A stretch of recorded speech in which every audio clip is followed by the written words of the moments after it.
আর্থিক বিপুল খবরের ভিত্তিতে আমরা সঞ্জিত দেববর্মা কাসকাওপাড়া তার বাড়িতে রেড করেছিলাম। তো রেড করার পরে তার বাড়ি থেকে নেশা জাতীয়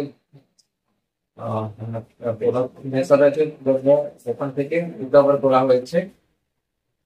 একটা হচ্ছে হিরোইন, 3টা সাবানের পিস, 33 গ্রাম যেটার মূল্য, আর বাজার মূল্য প্রায় 3.5 লাখ টাকার মতো।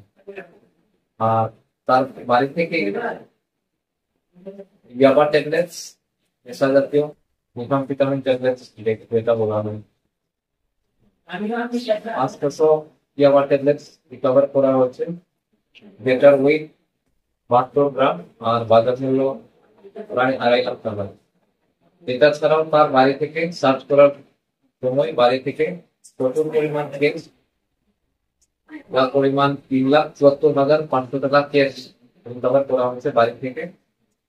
আর একটা অ্যান্ড্রয়েড মোবাইল তার বাড়ি থেকে সিজ করা হয়েছে। সঙ্গে তার বাড়িতেই ছিল একজন তার অ্যাসোসিয়েট, নাম তসিরাম রিয়ান, কাসকাওপাড়া বাড়ি। তাকে গ্রেপ্তার করা হয়েছে এবং রামপুরা থানায় একটি কেস দেওয়া হয়েছে। ধন্যবাদ।